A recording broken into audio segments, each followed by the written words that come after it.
नमस्कार दोस्तों, the learner point में आप सभी का स्वागत है। दोस्तों, अपन कर रहे थे एनसीईआरटी के वस्तुनिष्ठ प्रश्नों की सीरीज, जिसमें दोस्तों मैंने आपको सुबह प्रश्न करवा दिए थे 23 नंबर तक। अराकान योमा हिमालय का पूर्वी विस्तार है जो स्थित है, यहाँ तक मैंने आपको करवा दिया। आज अपन दोस्तों 24 नंबर से शुरू करेंगे। तो देखिए 24 नंबर से अपन शुरू करते हैं। तो प्रश्न नंबर 24 आपके सामने है स्क्रीन पर। निम्न हिमालय और के बीच में स्थित लंबवत घाटी को दून के नाम से जाना जाता है।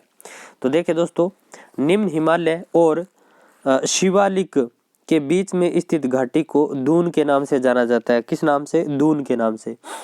चलिए पढ़ लेते हैं।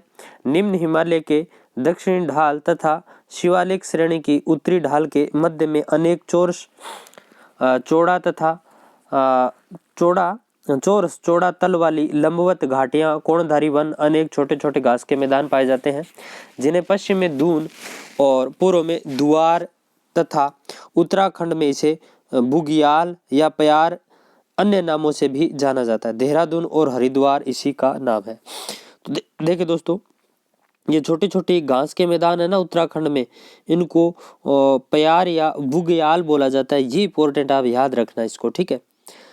नेक्स्ट देखिए, अरब सागर के द्वीपों में से किस भाग को मिनिकोय द्वीप के नाम से जाना जाता है? अरब सागर के द्वीपों में से किस भाग को मिनिकोय द्वीपों के नाम से जाना जाता है? तो देखिए, दक्षिणी लक्षद्वीप के दक्षिणी भाग में बिखरे छोटे छोटे द्वीपों को सामूहिक रूप से मिनिकोय द्वीप समूह कहा जाता है। अरब सागर में स्थित मिनिकोय स्थानीय नाम मलिक भारतीय द्वीप समूह लक्षद्वीप के सबसे दक्षिण में स्थित एक एंटाल यानी प्रवाल द्वीप है। यहाँ मौसम वेधशाला और प्रकाश स्तंभ स्थित है। ये आप याद रखना। नेक्स्ट है, के बाद हिमालय दक्षिण की ओर एक तीव्र मोड़ बनाते हुए भारत की पूर्वी सीमा के साथ फैल जाता है। तो दिहांग महाखंड, दोस्तों दिहांग महाखंड के बाद हिमालय दक्षिण की ओर एक तीव्र मोड़ बनाते हुए भारत की पूर्वी सीमा के साथ फैल जाता है। तो देखिए दोस्तों, दिहांग महाखंड के बाद हिमालय पर्वत श्रेणी दक्षिण की ओर एक तीव्र मोड़ बनाते हुए भारत की पूर्वी सीमा के साथ फैल जाता है, जहां इसे मिजो, मीरी, मिसमी, डाफला, पूर्वांचल आदि पहाड़ियों के नाम से जाना जाता है। यह आप ध्यान में रखना दोस्तों, ठीक है।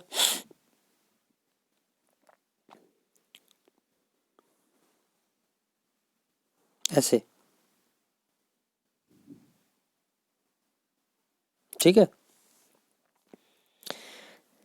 नेक्स्ट क्वेश्चन देखिए दोस्तों, निम्नलिखित में से वे पहाड़ियां कौन सी है जो पूर्वी और पश्चिमी घाटों को जोड़ती है? तो निम्न में से वे पहाड़ियां कौन सी है जो पूर्वी और पश्चिमी घाटों को जोड़ती है? पूर्वी और पश्चिमी घाटों को जोड़ती है, तो वो है दोस्तों नीलगिरी की पहाड़ियां। कौन सी? नीलगिरी की पहाड़ियां। ये कटी फटी भी है दोस्तों बीच में से। नीलगिरी श्रेणी भारत के दक्षिणी राज्यों में तमिलनाडु, केरल एवं कर्नाटक में विस्तृत है दोस्तों, जो पश्चिमी घाट पर्वत श्रेणी का विस्तार है। पूर्वी तट एवं पश्चिमी घाट यहाँ पर मिलते हैं। इस श्रेणी की सबसे ऊंची चोटी दोस्तों कौन सी है? तो आप ध्यान रखना, इस श्रेणी की सबसे ऊंची चोटी डोडा बेटा है। डोडा बेटा कौन सी? डोडा बेटा है दोस्तों 2637 मीटर, ठीक है। 2637 मीटर, ठीक है। ये तमिलनाडु राज्य में स्थित है, ठीक है। नेक्स्ट देखिए, सतलुज तथा काली नदियों के बीच स्थित हिमालय का भाग कुमायूं हिमालय के नाम से जाना जाता है। किस नाम से? कुमायूं हिमालय। सतलज और काली नदियों के मध्य स्थित हिमालय का भाग कुमायूं हिमालय के नाम से जाना जाता है दोस्तों, जो उत्तराखंड एवं हिमाचल प्रदेश राज्य में विस्तृत है। इसका सर्वाधिक भूभाग उत्तराखंड में विस्तृत है।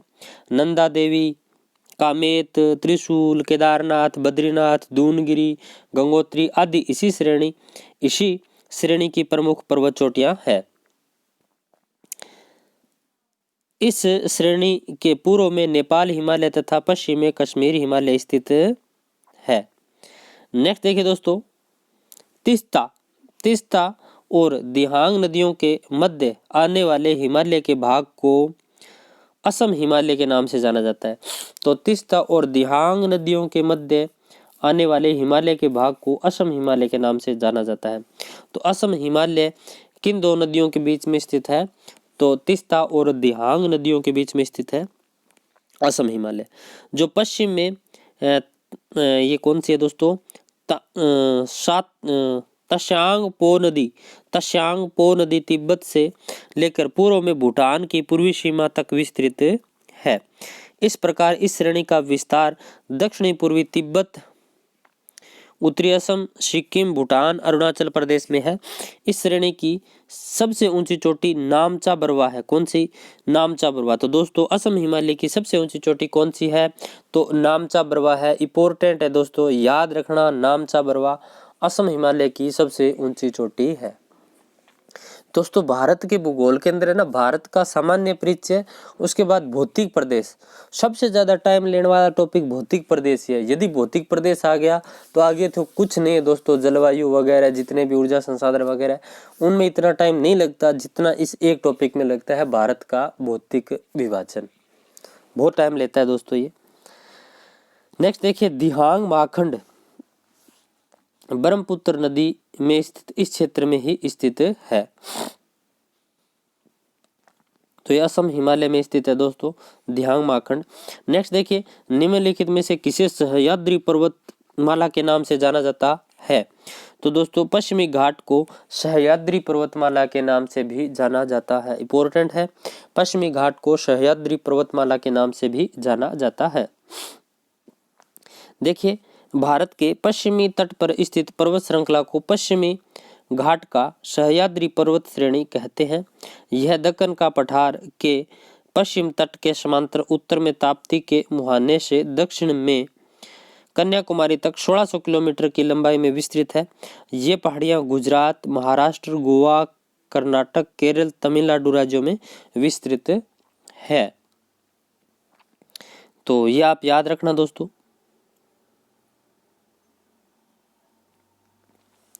नेक्स्ट है, केरल के तट को किस नाम से जाना जाता है? तो मालाबार तट के नाम से।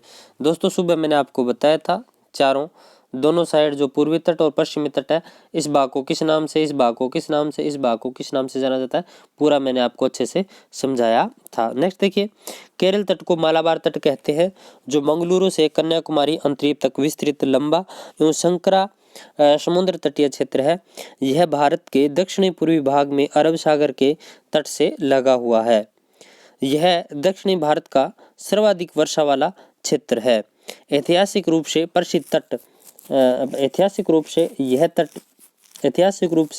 प्रसिद्ध यह तट अपने मसालों के व्यापार के लिए जाना जाता है। तो मसालों के व्यापार के लिए मालाबार तट को जाना जाता है। और दक्षिणी भारत का सर्वाधिक वर्षा वाला क्षेत्र भी मालाबार तट ही है। वो चार ऑप्शन दे देगा, कोंकण तट, मालाबार तट, कोरोमंडल तट, ठीक है, और एक और दे दिया जैसे कोनारा तक या उत्तरी सरकार तट। इनमें से कौन सा तट है वो सर्वाधिक वर्षा प्राप्त करता है? तो दोस्तों कौन सा करता है? तो ये आप ध्यान में रखना, मालाबार तट है, ये सर्वाधिक वर्षा प्राप्त करता है। नेक्स्ट है, जोजिला दर्रा जोड़ता है। तो श्रीनगर और लेह को जोड़ता है जोजिला दर्रा। जोजिला दर्रा हिमालय पर्वत का पश्चिमी भाग है, जो पंजाब हिमालय में स्थित है। यह श्रीनगर और लेह को जोड़ता है। शीत ऋतु में यह दर्रा आवागमन के लिए बंद रहता है। तो ये शीत ऋतु में आवागमन के लिए क्या रहता है? बंद रहता है। फिर है, पुरातन काल में हिमालय के स्थान पर कौन सा सागर विद्यमान था? तो टेथी सागर विद्यमान था। पुरातन काल में हिमालय के स्थान पर कौन सा सागर विद्यमान था? टेथी सागर।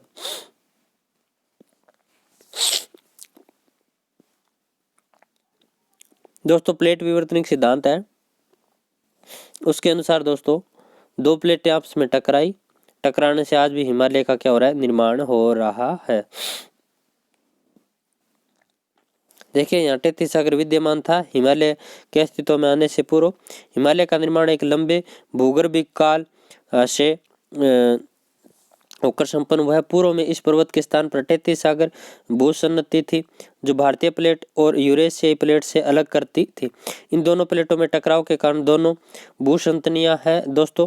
अगर भूमियों में निक्षेपण अवसाद दबाव जनित भूसंचलन उत्पन्न हुआ, जिससे कुल्लुल और हिमालय की विभिन्न श्रेणियों का निर्माण हुआ। दोस्तों सीधी सी बात है, दो प्लेटें ऐसे टकराएगी इधर से और इधर से, तो बीच में से भाग उठेगा ही, तो यही हुआ है दोस्तों।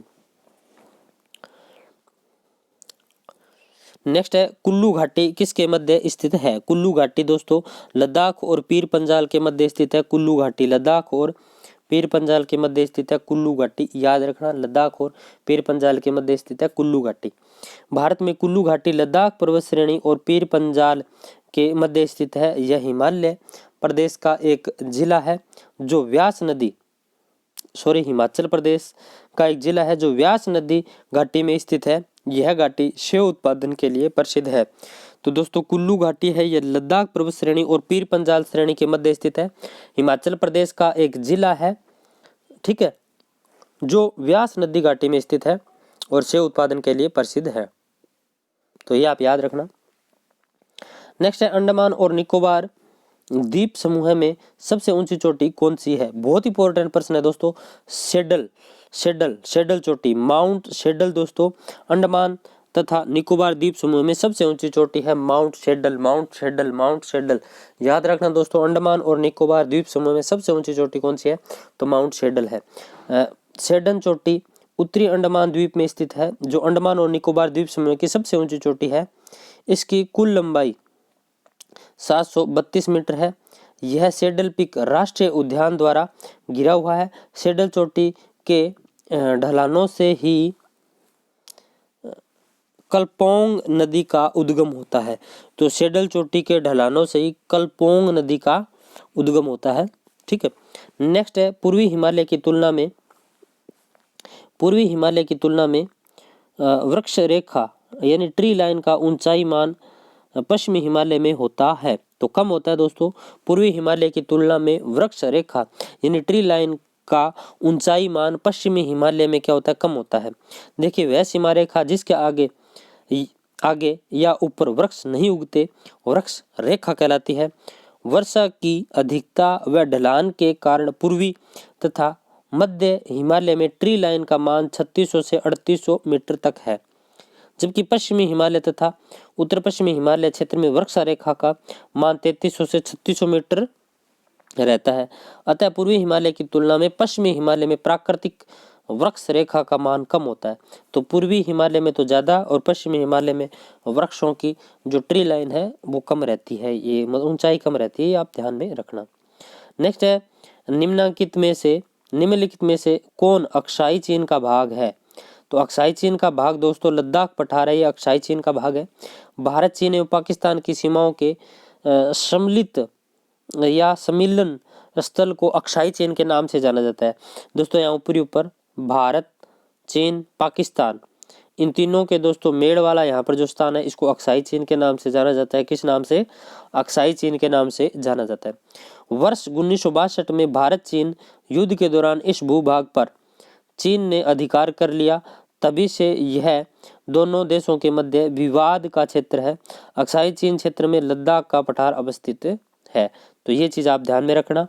कल दोस्तों अपन करेंगे जलवायु, मृदा एवं प्राकृतिक वनस्पति, तीसरा चैप्टर इस बुक का, ठीक है। तो मिलते हैं फिर कल नए वीडियो के साथ।